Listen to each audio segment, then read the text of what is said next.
Hi,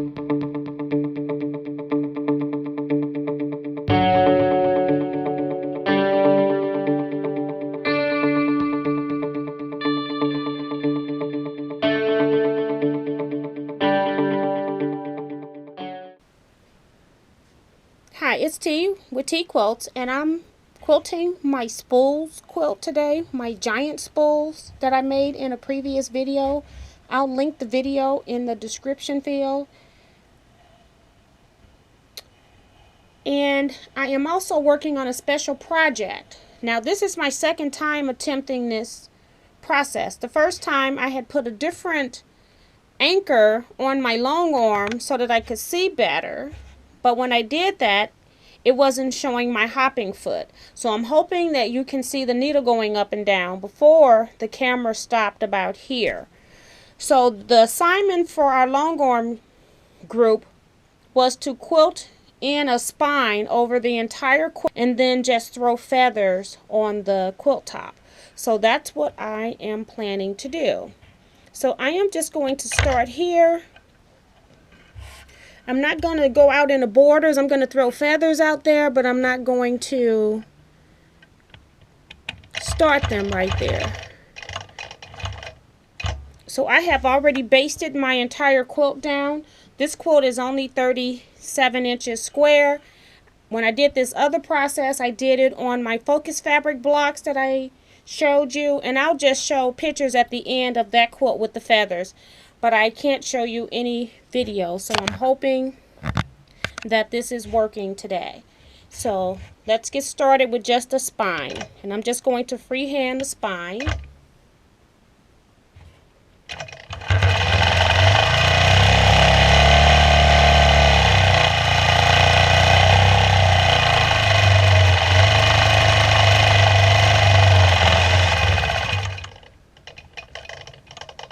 Says I have a thread break, but I don't have a thread break.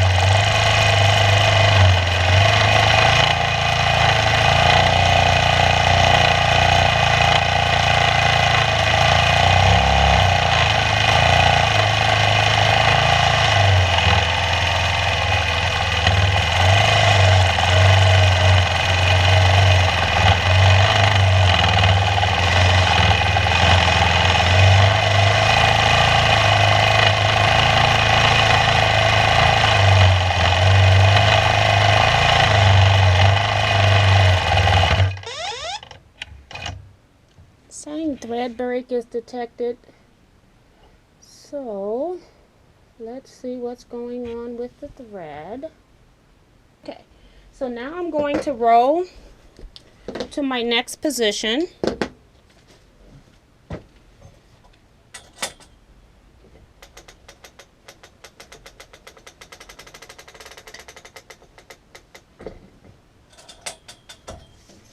So on this quilt, I'm thinking I'm going to need to roll maybe 3 times, 4 at the most.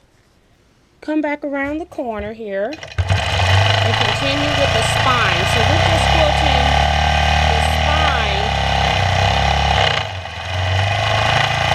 of the quilt at this point.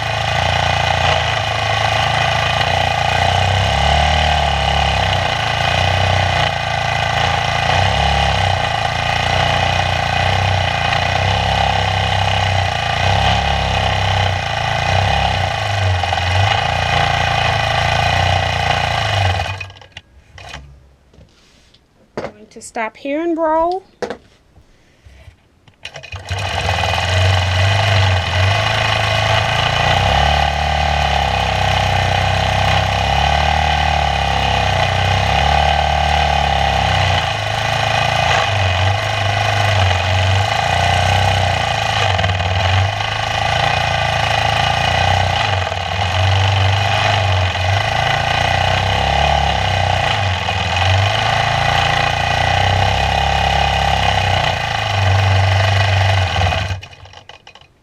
So I do have some pins in my quilt top here, and the reason why I have these pins is because I just layered batting on top. I did not stitch it down. I did not do it on my regular sewing machine. I did not whip stitch it here. since I'm going to quilt this very tightly together with some feathers, it will hold it down enough. This is going to be more of a quilt that I'm using for lecturing, and it's not going to actually be washed, so I'm not worried about the batting. I actually laid 2 pieces of batting. I had one cut here, and then I was short from here, so I needed 2 pieces, and I'm just using scrap batting. Okay, so I really did not have to break this thread here. I could have continued stitching. So let me start back up where I stopped.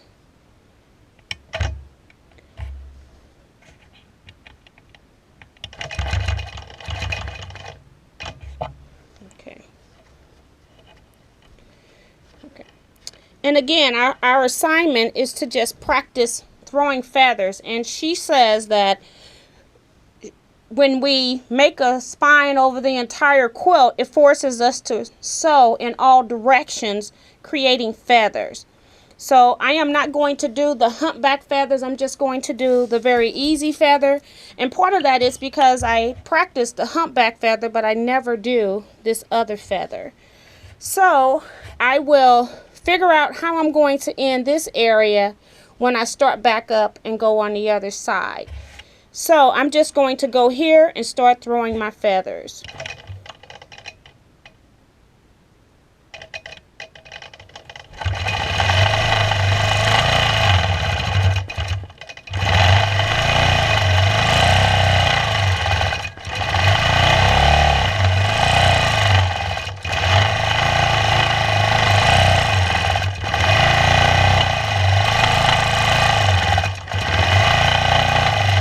And when I'm making these feathers, I'm going to be coming back on the other side of the spine. So in between these spines, I need to make sure that I got room to make another feather. And also I want my feathers to be in different sizes. I don't want them all to be one size. I want to give it a little bit more interest.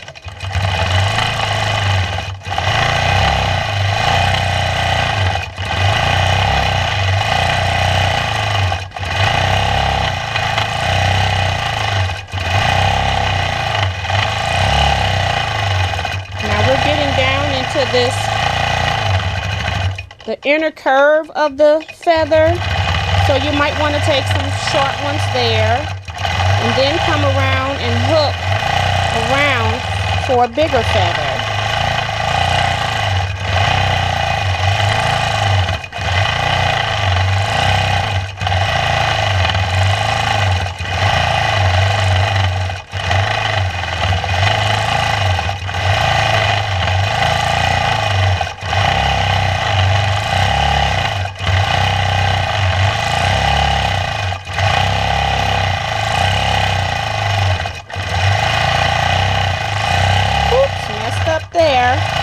That's the whole point of this exercise, is to practice.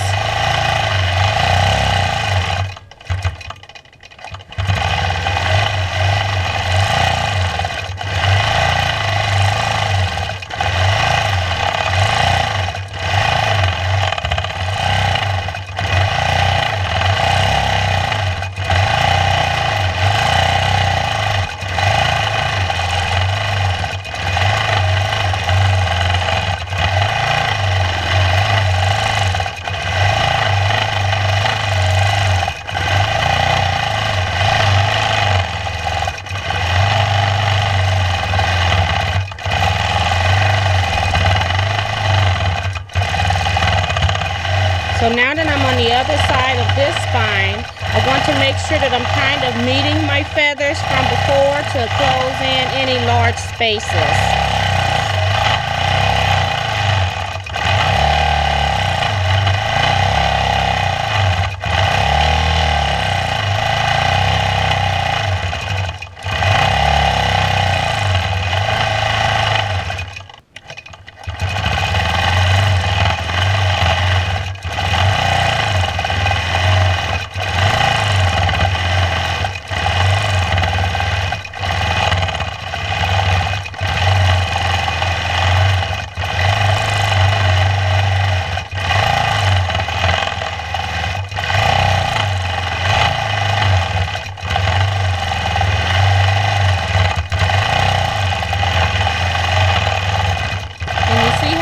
sometimes I have to dip all the way down to fill in the space.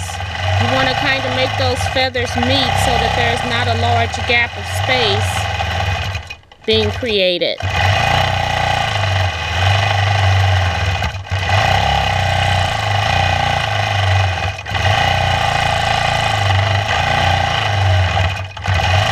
So you're just basically stretching those feathers so that they can fill the space that you've left.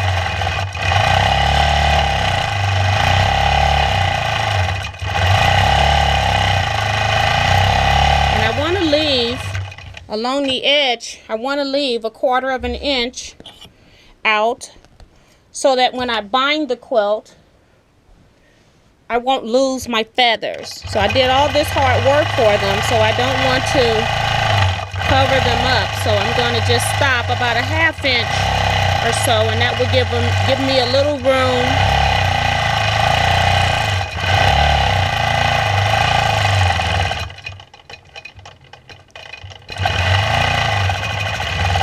okay. So I need to roll my quilt top.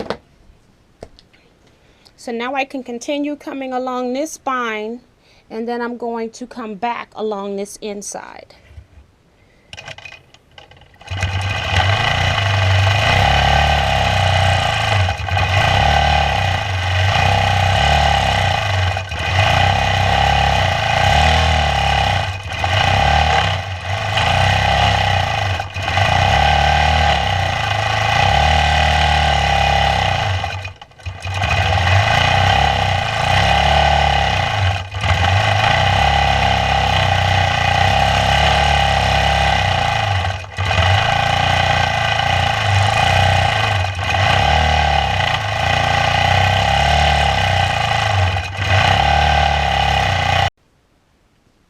I lost battery power, so I have kind of skipped a little bit from what area I was in, but I'll just continue from here.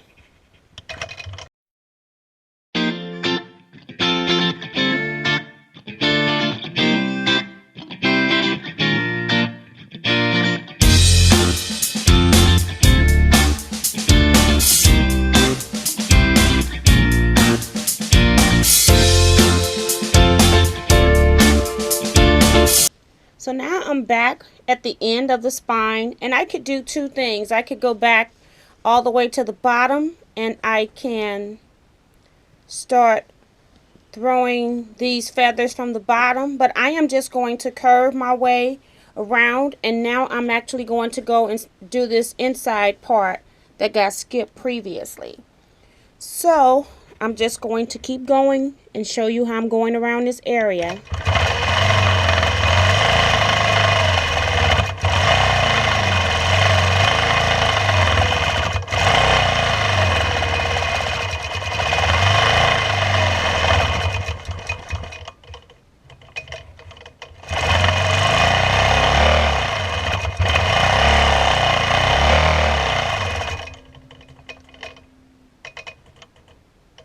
Okay, so now I know why I shouldn't go around this corner this way, because my feathers are being thrown the opposite direction. So I need to curve them back the opposite way. So I need to get myself out of this corner, and then maybe I should now go start at the bottom. So trial and error here as we learn this long arming process. So I'm going to tie off here, and then I'll meet you at the bottom of the quilt. So I actually stopped right here when I was making the spine and started my feather. So I'm just going to attach back in this same spot.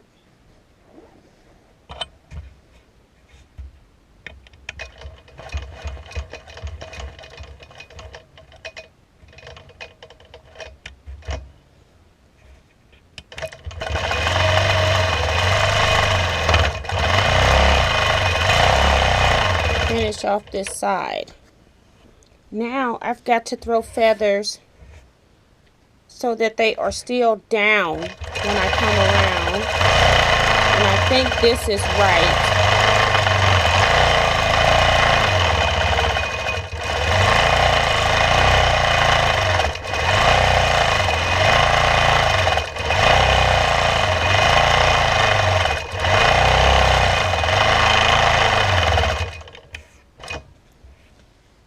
they are actually facing the same direction on the actual spine.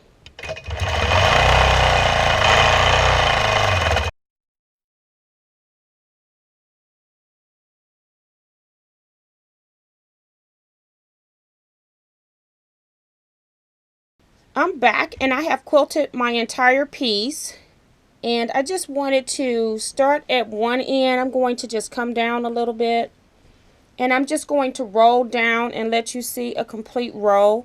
I just really love how the whole quilt is filled with feathers, and I did not have to use a panto. So I'm getting a little better. These are not the traditional bounce back feathers, but these are the easier ones to make. But I really enjoyed this process, so I am going to continue to do this so that I can become really good at this, and hopefully this will be one of my signature feather designs. And while I have you here, we already know what I do with leftover bindings or 2.5-inch strips. I just tend to sew this stuff together. And now what I'm going to do is actually use this to bind this quilt. That's why when I put the border on here, I put a white or a light color border. It's actually an off-white, more of a cream, because I knew that I was going to use my scrap binding to finish it off. So I am going to go ahead and do that while it's on the long arm, and you've seen me do that many of times, so I won't do that in this video. But I would like to say thank you for watching, and I'll see you in my next video, and I'll add some completed photos at the end of this video. See you next time. Bye-bye.